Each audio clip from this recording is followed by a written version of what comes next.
the young and the young at heart down for our time for all ages, down on our carpet down front.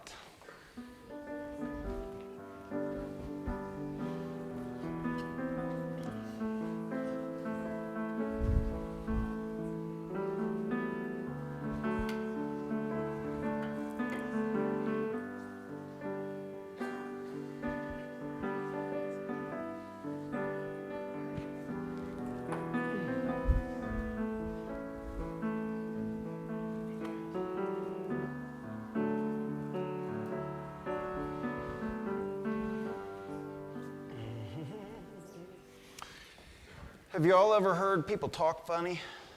Like, say funny things or use funny expressions or words?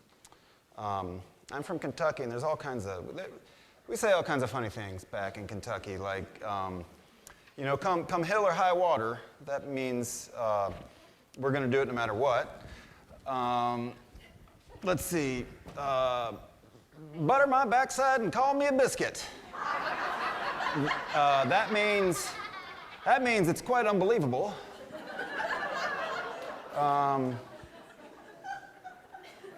What was the first one I said? Did I say good Lord willing and the creek don't rise? I said, oh, then there's also a good Lord willing and the creek don't rise. And that's, it's going to work out all okay, I hope, as long as things don't go poorly. So there's all kinds, and it's not just like those kind of slangs from back where I'm from. There's, you know, there's all kinds, like better than sliced bread. Right? Better than sliced bread. Or can't carry a tune in a bucket. You ever heard that one? I mean, someone who maybe, you know, can't sing very well, but maybe that's not a thing, not singing well. Everybody can sing just fine. Maybe just not on pitch sometimes. Do you all know any phrases, funny phrases like this? What? Trash can. I like it. Trash can. Yes, Flora. Bless her little heart. Absolutely. Jackson, you got one? Raccoon. Raccoon! Ha ha ha ha. You got one? Funny, funny flippers. I haven't heard that one yet before. What's that? I see you got one. What? Oh, my dad used to say, well, you're just happier than a pig in a pile of garbage. You're just happier than a pig in a pile of garbage. That's right. What do you got there? Darker than the inside of a cow. Darker than the inside of a cow. Uh-huh. You got another? We're going to Jimmy $5. We're going to what? Jimmy $5. We're going to what? Means we're going to strap on the bumper with duct tape. Oh, we're going to Jimmy $5. All right. Jimmy $5 it. Oh, Jimmy $5 it. That means we're going to strap on the bumper with duct tape. All right. A couple more. These are fun. Any more down here? I like your alls. No? Okay. What you got? More fun than a barrel of monkeys. More fun than a barrel of monkeys. And one back there? I smell what you're stepping in. I smell I smell what you're stepping in. That's right. What's one that might mean, yeah, I'll believe that when I see it, or that'll never happen? Do you know that one? What's that? Was that? I heard it. When pigs fly, right? When pigs fly. Pigs can't fly, right? Pigs don't have wings. They don't have. But what if pigs could fly? What if pigs could fly, not with wings, but with a jetpack? Aha. And you wouldn't know that I've already begun talking about the Article 2 bylaw revision for the Unitarian Universalist Association, would you? So, kids, we've been doing this thing this year, and are going to continue doing it, where we're talking about, well, let the choir say it before I turn around, yeah. Where we're talking about the values at the center of what we believe as Unitarian Universalists. And so love, we know no matter what, is right at the center. And then you got these, some of them are kind of big words, but you got all these other words around love. Justice and interdependence, which means we all need each other. And equity, which means things should be fair for one another.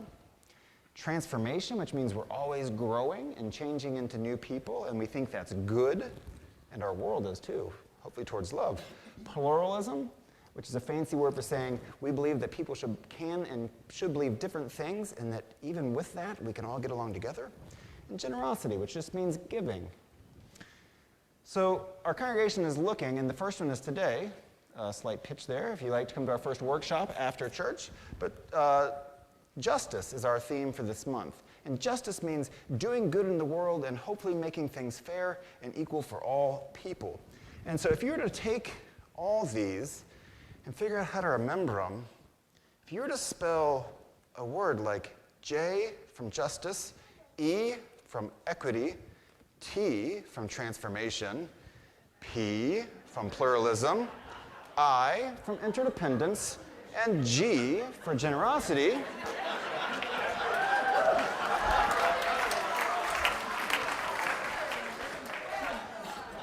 you end up with a jet pig, right? That's pretty cool. Amy made this for us. She's not feeling well today, but Amy made our jet pig for us. You see he's got a jet pack. He's got his flying helmet with the goggles because, you don't want gnats and things getting in your eye when you're flying. And what did the pigs fly thing mean? I'll believe it when pigs fly. That means what? Never, not going to happen. Well, we don't really believe in that word never around here. We think maybe anything's possible. And so I really like it that JetPig ends up being the acronym for these new values that we're having a conversation about. Because I'll believe it when pigs fly. I don't know. I'll believe anything if I see pigs fly, but I'll also believe anything if I see a group of dedicated people dedicated towards love and justice and goodness and peace in the world, and they're working towards it. Well, I believe in that too. And I think with doing that, just about anything's possible. Amen. All right. So, it is now time for you all to go to your religious exploration classes, and we will say our children's covenant led by JetPig here. Ready? In this place, I am kind. In this place, I am loving.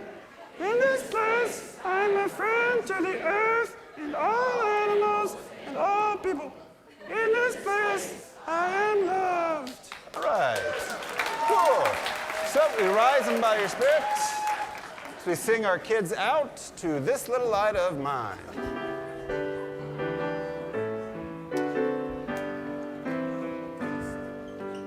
This little light of mine, I'm gonna let it shine.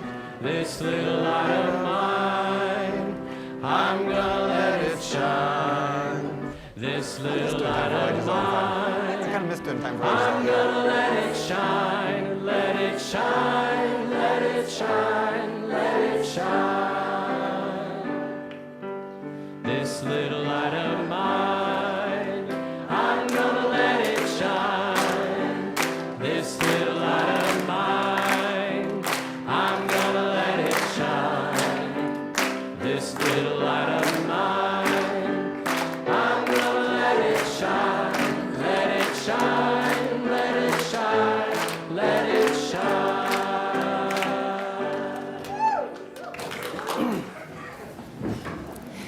Good morning, everybody. I'm Chela Sloper, the Congregational Life Facilitator, and I have today's announcements. I'm really delighted to see the numbers of us that are gathering on Sunday mornings. And did you know that if you're having a hard time finding parking, that you can park over on Lolo Street or at the parking lot for rough wear, and then that also frees up parking places for those who can't walk as far. So that's something that we invite folks to do if you're inclined to do that. And also, some of us like window seats and some of us like aisle seats, and it's really helpful if you get here early to kind of squeeze in toward the middle, because we want everybody to find a place, because everyone is welcome here. I want to welcome those that are on Zoom. For those that are with us the first time today, especially on Zoom, we have a virtual visitor form that you can fill out to sign up for our communications. We send out an email every week to make sure that everyone is apprised of what's going on, what is going to be the service focus, and lots other ways of getting involved with things going on in the congregation. So the first thing that I want to bring to your attention today is that the presentation on the Philippines that was scheduled for last Friday was rescheduled to this next Friday. And I'm sorry that there were some of you who hadn't seen the switch in the ACE, the All Congregation email, but that will be this Friday at 6 p.m. And if you think you'd like to come, please email Leora at either leora@uufco.org or admin@uufco.org so that we'll know how many to prepare for. And Reverend Scott had done his sabbatical in the Philippine Islands, and there's a possibility that our congregation might join with a Philippine congregation and have some really fun Unitarian Universalist exchanges across the Pacific Ocean. So that'll be Friday at 6 p.m. What's that? Filipino desserts. Wow, yeah. Woohoo. And so today is an exciting day at UUFCO because we have two really valuable presentations. So as Reverend Scott was saying, there will be the first of several discussions about values in this new JetPig approach to our understanding of being Unitarian Universalists. Today the discussion will be on generosity and equity. Even if you hadn't signed up, you're welcome to attend this conversation. The folks who are leading this are in a group called Widening the Circle. So picture that, widening the circle of welcome. That's what their work is really featured as. And so the team has requested that folks leave the sanctuary, keep your name tags, and then when it's time to come back in, then you can come back in. So keep your name tags. Please leave the sanctuary early so they can do magic. And yes. And then also, there's a presentation about green burials. We often don't like to think of what to do with this flesh when we're finished with it, but there are folks thinking about that. And Bo Bonato and Alice Elshoff invite you to Linus Pauling. It's printed on the calendars at noon, and so there might be folks coming who are beyond this congregation, so that will start at about noon, but that'll be in Linus Pauling. Now, I want you know how some of us have certain words that we listen for, like sale? Another word is auction. And our Unitarian Universalist Fellowship of Central Oregon has an auction every year, and there are going to be some exciting items that were on last year's auction that are available for you now. One is going to be a week from tomorrow. Let's tango. So this is Argentine tango, and you don't need to have a partner to attend. The admission is $20, so you can come either with a check or cash, and that'll be on Monday, February 9th from 6:30 to 8. So that's an auction item. Think, anytime you hear auction, think, oh, this is a way to support the fellowship and have some fun. Say again? February 19th? Did I say 9th? Oh my goodness, this is why we need one another. As I like to say sometimes, the train got derailed, but no one was hurt. So the last thing that I will say is that our LGBTQ plus group is forming, and those who are interested, there's going to be a sign-up at the kiosk after the service, and there are sign-ups for a lot of other things. For those who are new, a special welcome today. There's women's connections, men's fellowship, Gen XYZ, so we'll have the LGBTQ group as well.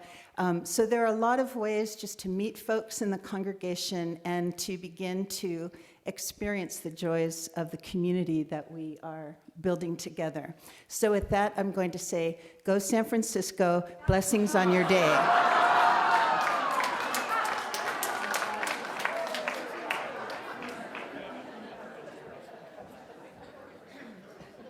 Hey, Nathan. Yes? It's Stewardship Month. How are we doing with that so far? Oh my goodness, we are at 31% of our goal, and we are so grateful to you. Yes, thank you all so much. And side note, Nathan, have you turned in our pledge yet? Yeah, I put it into a bottle, and I dropped it in the Deschutes River. Babe, you were at the meeting when we said we weren't going to do that method this year. But luckily in your hand, we have all the ways you can do it this year. Oh my gosh, you're right, I do. You could mail your pledge card into UUFCO. You could drop your pledge card into the kiosk. You can pledge online. You can email or call Leora. That's so great. And now, to understand more about why we pledge, we have invited Julie Montoya to the stage to share about her experience at UUFCO.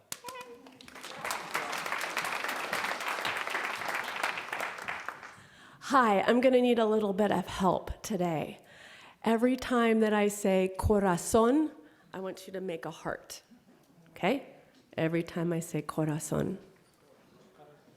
Corazón, practice, corazón. You can say corazón with me if you wish. Thank you.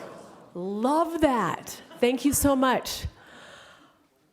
When I first moved to Bend, Oregon, I was so excited to find out that there was a UUFCO.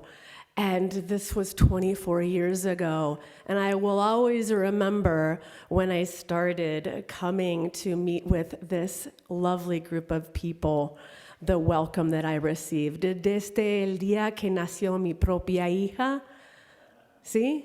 Desde este día, todo con mi corazón. Eso. And coming to the Stone Church and participating con una vela on Christmas Eve, todo con mi corazón.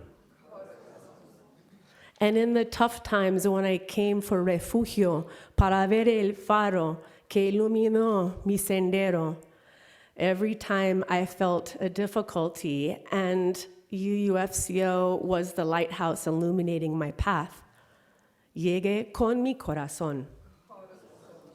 And when I was ready to celebrate, and I came to our Women's Connection dance party, and Denise was our DJ. I came con toda mi corazón, eso. Yeah, with all of my heart. And for circle suppers and Ben's amazing stories and kayaking and hiking with Mark's group and Dirk and Tere making coffee, I see all of your corazón. And with my pledge, I don't think about just donating to an entity, to a thing, to a building, I think about each individual person who leans in this community and everything that I learn from this community. And so my pledge isn't to a bigger concept, but rather an individual piece. Dando mi corazón a cada uno de ustedes. My heart goes to each of you. And if it hasn't become clear, it takes me 2 languages, 2 lenguas, mi corazón latiendo en 2 idiomas in order to reach all of you. Because that is how wide my love reaches for you. Thank you so much, all of you, for everything you do. Thank you.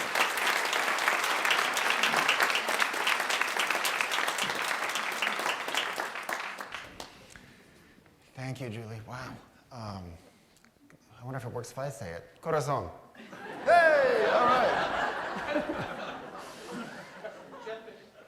February is our stewardship month. That's the month in which we invite people to pledge for our annual budget for the whole year. But we also take a morning offering on Sunday mornings. One of the reasons we do this is that generosity is a practice. And it's good to practice being generous. So we offer that opportunity each week this morning on Sundays to support the good works of this church.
as a people, believe in sharing. Sharing our joys and sharing our sorrows and sharing our gratitudes with one another. Sometimes we do this out loud at coffee hour when we see each other. Sometimes we write them on these forms on the kiosk so that they're shared out loud here in our service. Sometimes we share with one another just by a smile that passes between us, or maybe a sense of heaviness, someone who passes our way, and we know that they are held here as well. And we share our gratitudes, knowing that when we take note of those things in life that make us feel thankful, that we are grounded and connected to that which is beyond us. If there's a joy or a sorrow or gratitude in your life that you'd like to light a candle for, please feel free to do so as I read these written joys and sorrows and gratitudes aloud. The candles, well, just follow these people who are going towards the side of the sanctuary. Chayla Sloper, our congregational life facilitator, shares both a joy and a gratitude. I'm terribly excited to be having hip replacement surgery tomorrow. I appreciate the advances in modern medicine, the means of Medicare, and the love of this congregation to make this all possible. We are excited for Chayla, and I have never in my entire life seen anyone as excited to be getting a hip replacement surgery as Chayla is. Not a bit of trepidation, no fear. No, she's ready. She wants that thing replaced. Pam Wilson shares a sorrow. My youngest brother, Dean Edward Wilson, died early Monday morning at Vitas Hospice in Dallas of end-stage COPD. I'm glad he is no longer suffering, and I will go back for a celebration of life in March. Our thoughts are with you, Pam, and your whole family. Noreen Halberstadt shares, please keep our friend Beth Eckhart in your thoughts. She fell and shattered her kneecap this week. She'll see an orthopedic doctor Tuesday to come up with a plan. If you'd like to reach out to Beth, who lives in Sisters, see Noreen, who has her info. And Ann and Bob Wood share that we are mourning the death of our daughter-in-law's father, our grandchildren's other grandpa.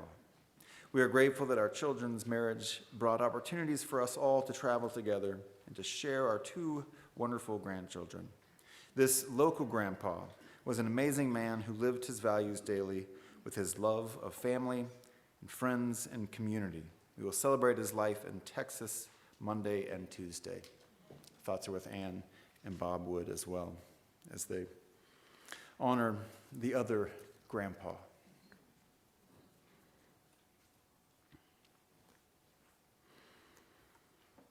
Will you join me in taking a deep breath? Remember that breath? You've been doing it all morning. But now take a moment to notice your breathing. That rhythmic process of life and air entering into your body, nourishing you,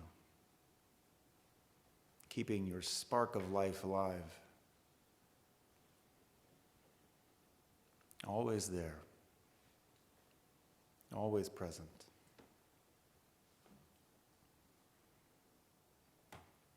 I'll offer a brief spoken prayer followed by a time of silent, shared meditation.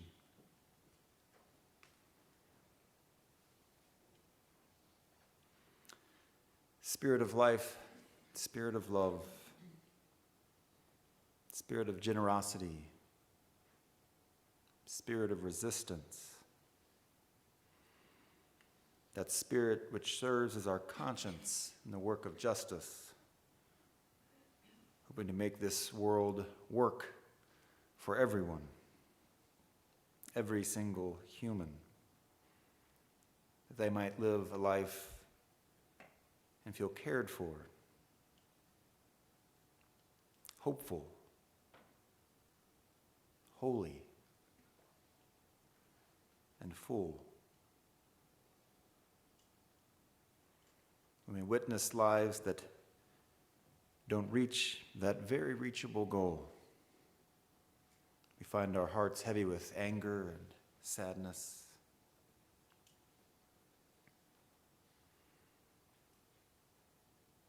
we become inspired once more and resolved to do better. Each of us to do better, to not just hope, but to fulfill, to not simply get to the other side of this moment,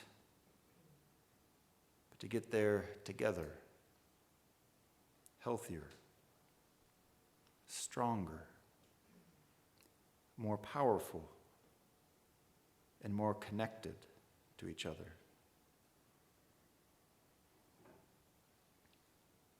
Spirit of love, help us to find our part in this struggle. Help us to find our own peace and commit to it. Let us never doubt that we are a part of this work. Precious lives depend on it.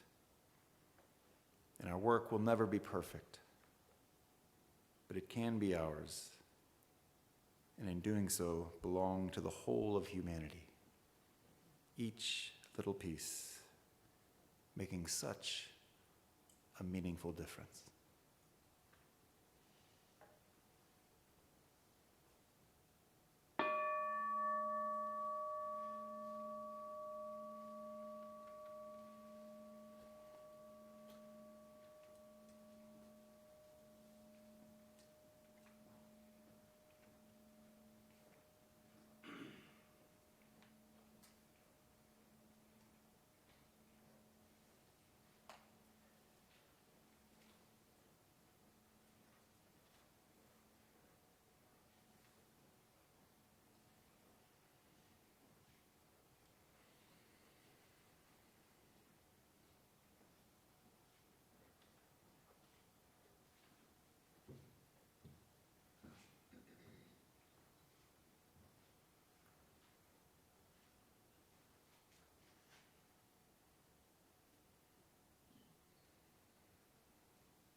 Good morning. So I'm Debbie Coddington, and this is my husband, Mike Coddington. And just to put it out there, we both have like phobias about public speaking. So when Scott reached out to us, I'm like, I can't say no to Scott. So anyway, so a month ago, when we had the big snowstorm and the roads were filled with ice, Mike and I volunteered at this shelter for the homeless at the Presbyterian Church. Scott asked us to share our experiences. Before I share with you my experiences, I wanted to remind you of the Brian Stevenson video that Scott shared 2 weeks ago. Brian mentioned if we want to change the world, we have to get out of our offices and our homes. We have to get close to the people who are poor, excluded, neglected, addicted, and dependent. When the request came in for volunteers at the shelter, I was not able to help on the first day. Mike immediately said, I'm going. I was scared for him to go. There was a huge snowstorm happening. There was ice everywhere. It was easy for me to think we should just stay home. But Mike will tell you his story in just a minute or two. The next day, we received an email from Scott letting us know that since the storm was continuing, the Presbyterian Church needed more help. We both signed up. We started with helping to set up the breakfast. Since we had both volunteered at the family kitchen, we both thought, this will be easy. So we arrived and we set up breakfast. The guests were able to serve themselves, and they were incredibly grateful just for us being there and caring. After breakfast, we started helping any way we could. Here are just a few things that I helped with. One woman, about my age, she sleeps in her car. She has a community of a few other women that sleep in their cars, and they sleep close together with their cars for safety. They look after each other. She came to the shelter hoping for one thing, to find a pair of ski pants, just to keep her warm. I helped her look through the women's clothing. Sure enough, there was a pair of ski pants. My heart was so happy that we had the one thing that she needed. There were many other items like sweaters or hats or scarves. I offered to look through them with her to help her find more clothing, but she was reluctant. She was so grateful for just one pair of ski pants. She did not want to take anything else because she thought it would impact others. I looked her in the eyes and I told her she was worth receiving more than just one pair of pants. So she left with a box filled with sweaters and hats and hand warmers and foot warmers. And I just met with her where she was at, and we talked and we laughed. And I was so grateful to be able to help her. And the one thing that touched me more, everything I showed her, she didn't like the color. She wanted purple. She wanted everything purple. She touched my heart in so many ways, especially because my favorite color is purple. Then there was the man that was more concerned about his dog than himself. All he wanted was food for his dog. So I found a bag of food back where all the donations were. And I came back out with a bag of food, and it was his dog's favorite type. Anyway, I still think of the man who had issues with his legs, afraid to visit the Mosaic Mobile Medical Unit that was going to be at Bethlehem Inn. Try to convince him to please go. There are so many other stories that I could tell you, but I'm on a limited time, and I think I'm already past it. But then at the time, the most important thing is then the time came for the shelter to close. The temperature was still in the teens. Inside of me, I was screaming, this is not right. We're sending these people out in temperatures like 10, 11, 12 degrees. And then I started thinking, there's this enormous facility up in Redmond, the fairgrounds, all those buildings there. Why can't we open those up and get the people out of the cold? Just get them a warm place to stay. So I started to do some research and found out that Nathan Garabee is the emergency service manager in charge of emergency response team. So I'm still in the process of connecting with him to try to find out, we have facilities here, why aren't we utilizing them? I'll keep you in tune if once anything happens with that. Since that experience there just got my fire going. And so when I was there, I got to speak with Morgan Schmidt. She convinced me to sign up with the Red Cross. So I just finished my background check, and I'm going to be doing work with the Red Cross. I don't know what I'm going to be doing, but I know I'm going to be helping these people that need us. And then the last thing is I attended the panel last week for the homeless, and that even got me more fired up. But I can promise you, we all donate money to worthy causes, and I would tell you, please don't stop that. But I can promise if you can get out of your comfort zone and start working with some of these people one-on-one, it will not only be life-changing for you, but it's also life-changing for them. So I'm going to let Mike tell his story. His is not as long.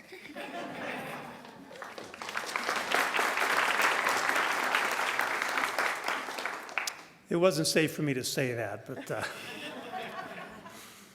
so when all this began, I was very nervous, terrified or scared, other words too.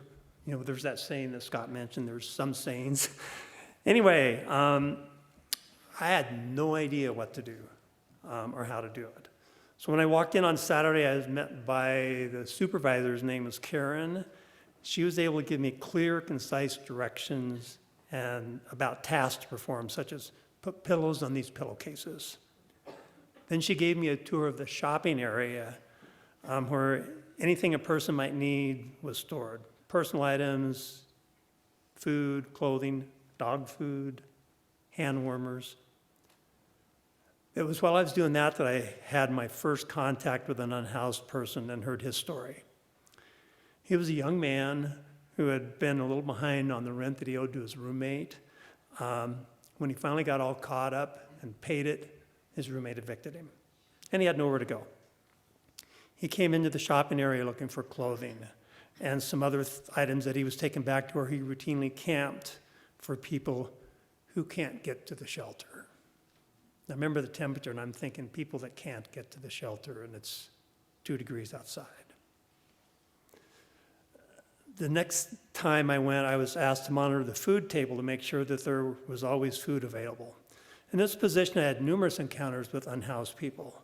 There was a lady who drove from her home in Sisters to Bend, and she ran out of gas, and she didn't have enough gas to get home. I can't imagine living that close to the edge. I saw two people experience like a joyful reconnection, complete with hugs and laughter and both talking at the same time. Just like I might experience if I'd encountered a friend I hadn't seen for quite a while.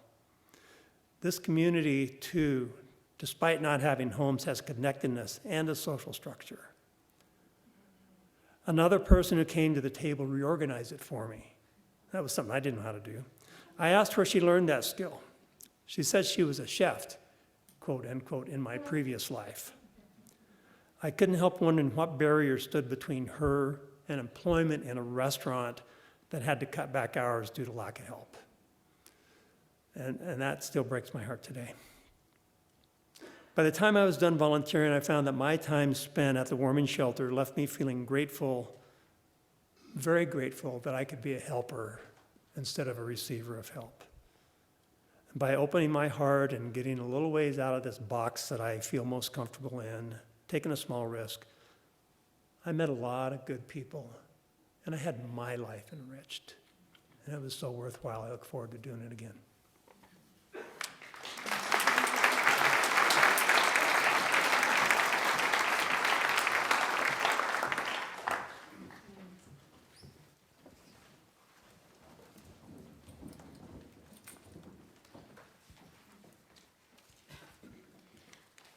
From Martin Luther King.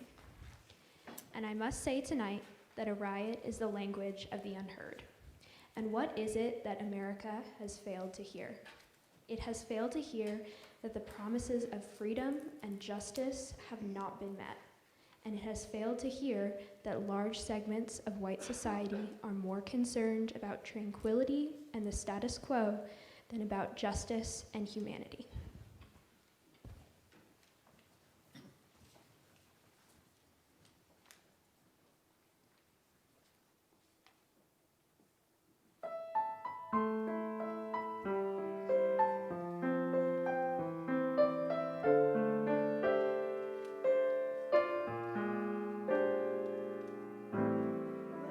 Justice roll down like waters, so the prophet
Yep.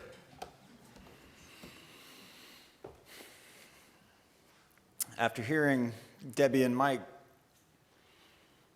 speak of their experience at the warming shelter, do any of you all doubt that they made a difference in the lives of those people?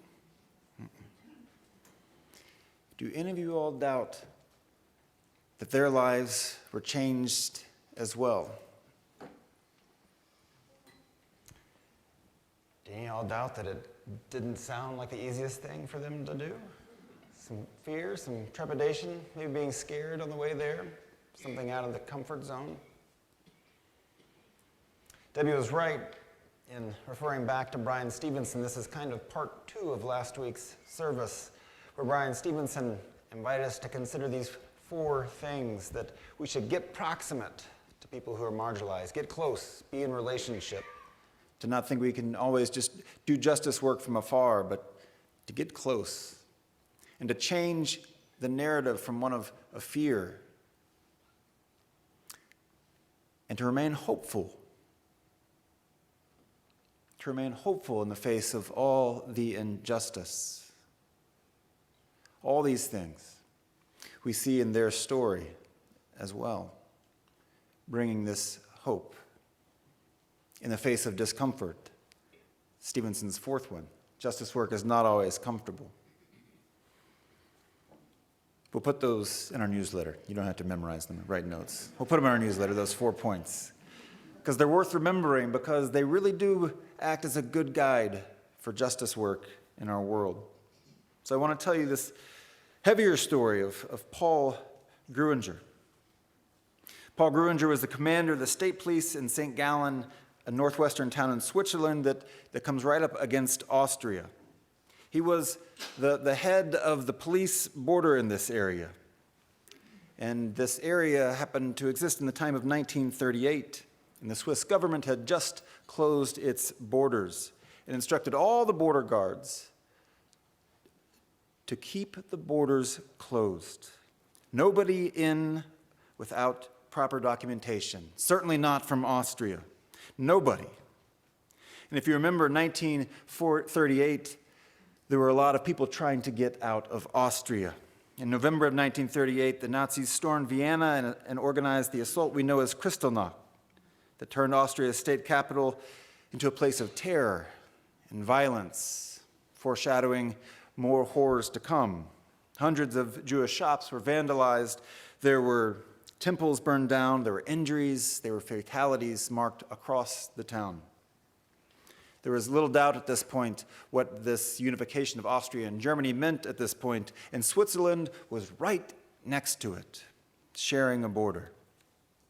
But those borders had strict orders to be closed, and it was Gruinger's job to make sure that at his post, many posts along the border, but at his post, to make sure that those orders were followed. But something was happening because there were all these Jews who kept getting into Switzerland. They checked, and most of the borders were tight and strict. And Gruinger, he was a rule follower, strict person, conservative, went to church, sang in the choir, proud patriot, civil servant. He did his job. But time and time again, when Jews sought refuge in Switzerland and came to his post, he would let them pass. Time and time again, this head of the operation let them pass. And so I wondered, does Gruinger just have tremendous character that he could not allow this to happen? Is he just a morally sound person whose morals kicked in? But what we find oftentimes when we look to heroes in history, that they're not always upstanding people or highly ethical, ethically trained individuals who always act on a strict code. Oftentimes it's thieves, or it's people who do break the rules, or people that we would not want to emulate who end up being heroes. And why is this? If it's not a core morality that would invite him to do that. All the other border captains, it was found when they looked at Gruinger's post that he was the only captain who actually was there, who didn't delegate it to somebody else, who didn't delegate that responsibility to say yes or no, you can come in. He was the one who was there. Not a subordinate, not someone further down the line, but him. And so each person seeking asylum stood in front of him. It was his proximity to the pain and the suffering, these people pleading for his help, that allowed him to let them pass. Because of all these people, once they figured it out, he was fired from his post, of course. He's, we can see now, not a very good border guard. His benefits were suspended. He was eventually brought on trial for permitting the illegal entry of 3,600 Jews into Switzerland. And not only that, but falsifying papers so that they'd have an easier time once they got in. The prosecution added several charges of helping Jews and shielding them from detection and hiding them and assisting them in transferring their valuables. His trial opened in 1939 and dragged on for over 2 years, and in 1941 the court found him guilty, and he was disgraced by his community, and he remained disgraced by his community for the rest of his life. He spent decades trying to regain his good name and his standing amongst his people, but his deeds were already done. At one point he wrote the Swiss government trying to defend his actions, and he said this: "Whoever had the opportunity as I had to repeatedly witness the heartbreaking kinds of scenes and the concerns of these people, the screaming and the crying of mothers and children, and the threats and the suicide attempts, I ultimately just could not do it anymore. These people in front of them, in a short and small relationship, but one that was real and happening amongst humans.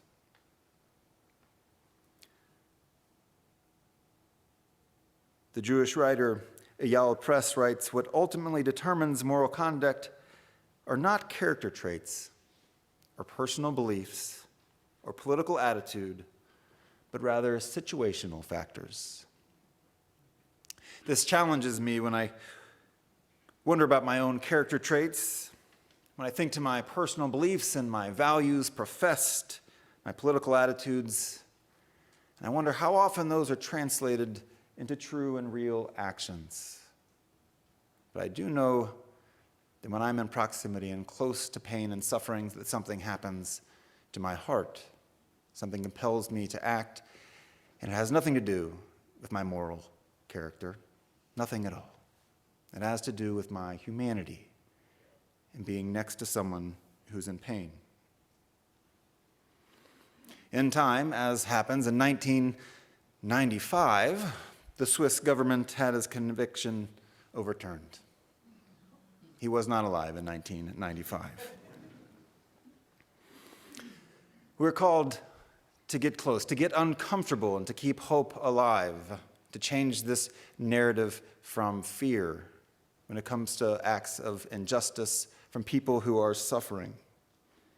To be close, to be humble, to be curious, to be learning, and to be supportive. Not to show up as saviors, not to show up as the ones who have all the answers. During the Dakota Access Pipeline protest at Standing Rock, there was a call out to clergy across the country to come and support, and myself and Unitarian Universalist ministers and clergy from all kinds of traditions came to the reservation to join in that protest. My first day there, I went to the orientation tent. It was all the new folks on that day or the last day, sitting down and just learning what was going on, just listening and learning about the camp and where we could find services if we needed them and what time things would be happening. And then I watched what I learned when I spoke to the leader after happened every single day. It was after the orientation. There was a time where anyone who had something to say or a question could raise their hand, and in time, every single person would be heard and listened to and responded with. And I can't tell you how many grand plans to fix the whole thing were offered in that orientation tent by more than likely good-meaning, well-intentioned white folks who had the answer. They figured it out while they were in New York, and they flew out so they could let the tribe know the answers to all their problems. And our orientation leader would listen. He would listen. You could tell he was worn thin with his patience because this happened every single day, that someone came with the answer instead of to be with them, not to do it for them, but to be with them is what they were asking and inviting us into. And with, this idea of being with someone and not doing for someone, is at the heart of being in relationship. We want to do work with each other, with the wider world. We want this congregation to be one that has relationship at the core of all of our work that we do together. And we aim for that, we really do. Our environmental justice team got together last week to think about the next move after our solar panels for our congregation for climate change. What will we do? But we didn't just do it by ourselves. We're part of an interfaith coalition for climate change. So we all gathered here in this room, people of different faiths and people all over Oregon, to look at this issue together, to do it with each other. Chela spoke of the possibility of our partner church program with a Unitarian Universalist congregation in the Philippines. We'll be having that on Friday. And our goal is not to do something for this church. When I was there, it was clear that we would be forming a relationship to do it with. You don't even have to necessarily be in the same country with someone to be in relationship with them, to hear them, to listen to their experiences. It's about how you approach the relationship, doing things together. We love education in this congregation, our Fireflies program that creates backpacks full of activities and books for children who are at risk of a summer slide in their learning. Our congregation doesn't just fill these bags and ship them off to the schools. No. Our group talks with the teachers and listens to them. What do your kids need? What are you seeing? What are you hearing? How can we be of service to that? And then going with the kids and listening to their stories as we pass the bags out. Or our Wildcats Wizard tutoring program, really getting down there with the kid and listening and guiding and teaching. And all of the tutors will tell you that they get as much as they give. And homeless outreach has certainly become a center work of this congregation, with our work with Nourish and Healthy Foods and our volunteering at Family Kitchen, our ongoing relationship with Bethlehem Inn, and our work with the on-the-ground case management group REACH, and our safe parking program here, and our answering a call. Actually, there wasn't even a call to go to the warming shelter at the Presbyterian Church. We just know they're doing good work there. That's where it was happening. And so about 30 of our folks went there to help at the warming shelter and do that work with that community. Or here's a good story about our diversity, equity, and inclusion group. About 4 years ago, we started thinking we should have one of those land acknowledgments here. That seems like what the good white liberals would do. We didn't say that. We might have been thinking that. So we thought, let's have a land acknowledgement because we do want to honor this territory and those who came before. And we began the process, and we invited someone from Warm Springs to do an educational process with us. And as we began to be in relationship, that entire process slowed down. It stopped. And what became primary was not the end product of a territory acknowledgement, but rather being in relationship. And we still don't have a territory acknowledgement because it became far less important for us than being in real relationship. And in time, sure, we might craft something. But right now, we went and we listened and we said, how can we learn? How can we be in relationship? And this is where our Water for Warm Springs program came from, because they said, yeah, we've got some government funding, but we need water now. And so we reached out to other congregations, Unitarian Universalist, and then I think there's 13 congregations all in all now, and I think we're getting close to $30,000 of water for Warm Springs, all with and all in relationship. We want this faith to be one that does our work in relationship, to have growth, to be in service to the wider community. We're not afraid to ask this because we think it's important to who we are as religious people. We're not afraid to say that, yes, there are needs in the world, but you need to do something too. Not all of it, of course, but each of us doing our own small part. Clarissa Piccola Estes writes, ours is not the task of fixing the entire world all at once, but of stretching out to mend the part of the world that is within our reach. Any small, calm thing that one soul can do to help another soul, to assist some portion of this poor, suffering world, will help immensely. It is not given to us to know which acts or by whom will cause the critical mass to tip toward an enduring good. What is needed for dramatic change is an accumulation of acts, adding to, adding more, and continuing. We know that it does not take everyone on earth to bring justice and peace, but only a small determined group who will not give up during the first, the second, or the 100th gale. You don't have to do everything at once. Our task is not fixing the entire world, but we are tasked with doing that one small thing within our reach.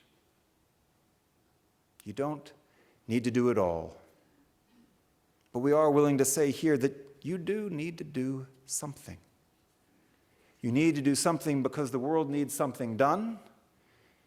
And you need to do something because I have faith that in that doing of that something, your spiritual life will deepen. Your connection to humanity will grow. Your understanding of our interdependent nature, upon which we all exist, will deepen.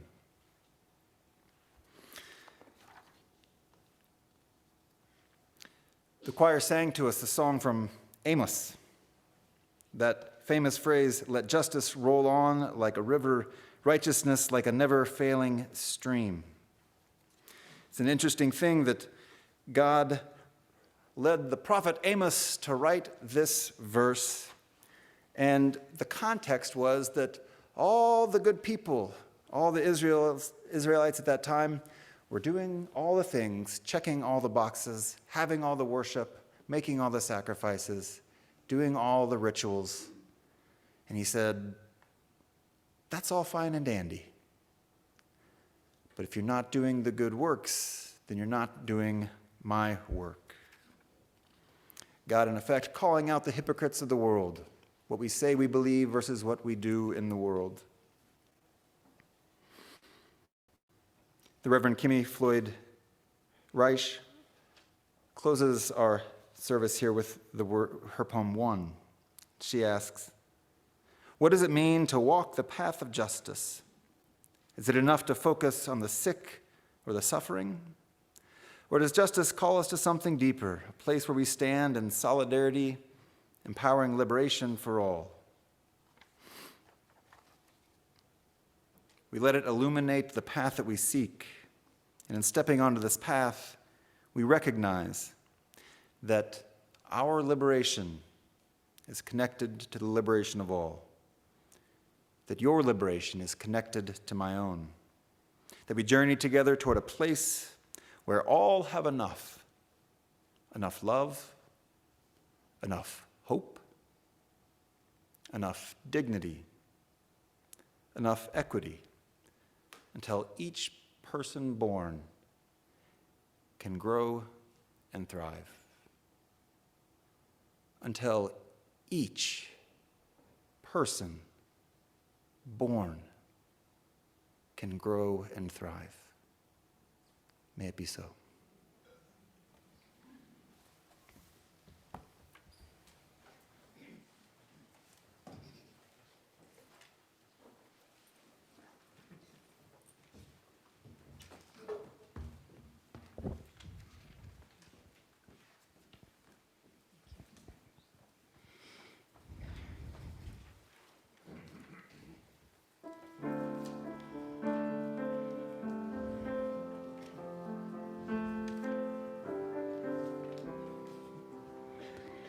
Circle round for freedom, circle round for peace, for all of us imprisoned, circle for release,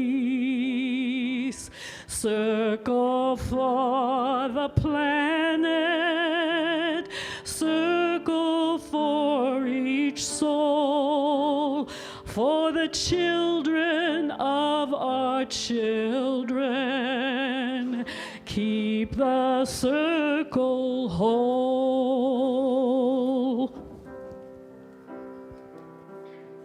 Circle round for freedom, circle round for peace, for all of us in prison, circle for release, circle for the planet,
Of our fellowship. Love is the spirit of this fellowship, and service is its law. This is our encouragement to dwell together in peace, to seek the truth in love, and to help one another. Corazon! Go in peace and go with love.